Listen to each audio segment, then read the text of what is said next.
So I've been excited for the movie Weapons for a very long time because one, it is directed by Zach Krieger, who directed Barbarian, and even though I didn't watch it, it got really good reviews. It got moved forward from January of 2026 to this August because of how well it did at test screenings. And also, when Jordan Peele's company lost the bidding war for this movie, Jordan Peele fired his managers. So I was very excited to watch this movie. It had really high expectations. And were those expectations met? Well, let's find out. Make sure to sit back, relax, give the video a like, and click that subscribe button. Now, without further ado, enjoy the following video by Husker Nation 1.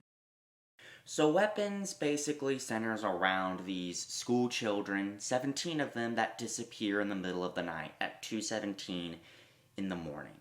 It doesn't have a necessarily A-list cast, but it has pretty good actors in it. Overall, pretty good movie.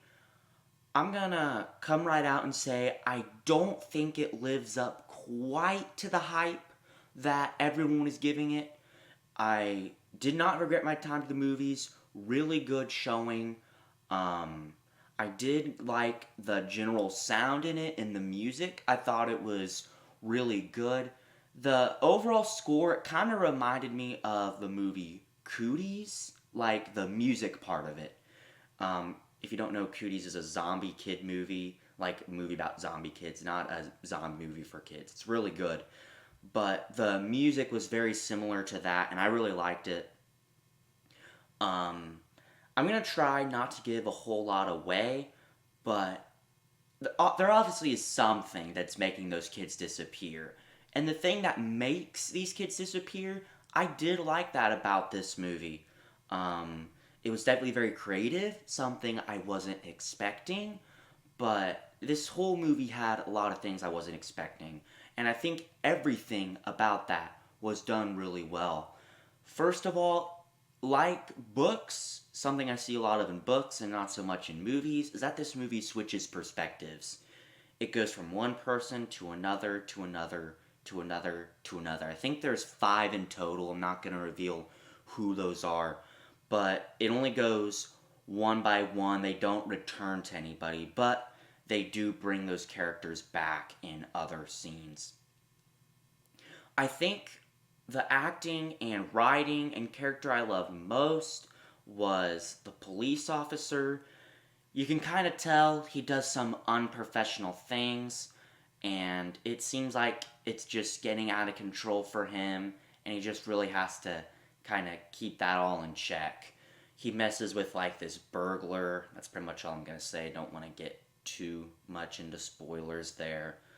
I like the acting of Julia Gardner, I believe that's her name. She did well being this teacher that everyone thinks is responsible for the disappearances. I thought her role was written well and it was acted well. The writing of this film was also really good. You know, since it's a low end director, as of now, I think he will continue to climb his way up. I wasn't necessarily expecting the writing to be high end, but I thought it was. Now, some things I didn't like about it, and mainly there was one thing that just kind of felt off to me. I'm just gonna say it was the ending. I wasn't the biggest fan of the ending. Now, it wasn't like poorly shot, it wasn't even a bad idea. I like where it goes, but somehow the ending just felt unsatisfying. It left me wanting more information because I will say that there are a lot of details in this movie, even from the trailer, stuff that the trailer presented to us, that they just go unanswered. I'm not going to say what those are to avoid spoilers, but there's a lot of things that go unanswered. And for a movie like this, it's not the worst thing in the world because you can kind of keep guessing, maybe like, could this get a sequel, which I doubt it will, but it just, maybe the director was trying to keep you guessing. And if that was his goal, well, then I think mission accomplished for him. So overall, this movie, it was a really good watch, but I don't think it lived quite up to its expectations, nor to its potential. I think if they just tweaked a few little things, mainly the ending, then I think this could have done really well. Also, Benedict Wong, his character, probably was my second favorite. I liked his acting, and I really wanted a better ending for that character, but he went the way he did. I'm pretty sure y'all can tell that based on the trailers, and I'm not saying that's a bad thing. I think that was a good thing what they did with him. I just, for his character, I wanted a better ending. So I'm going to give this a 4 out of 5. As I was watching it, I was like, this could really be a 5 out of 5 for me. But then a couple things happened towards the end, and I was like, I don't know. I'm probably going to stick with a 4 for this one. Last thing I'm going to say, the acting of the kids, really well done.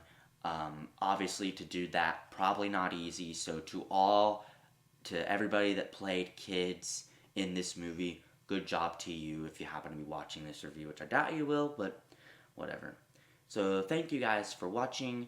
Please be sure to like and subscribe, and I will see you all for the next video.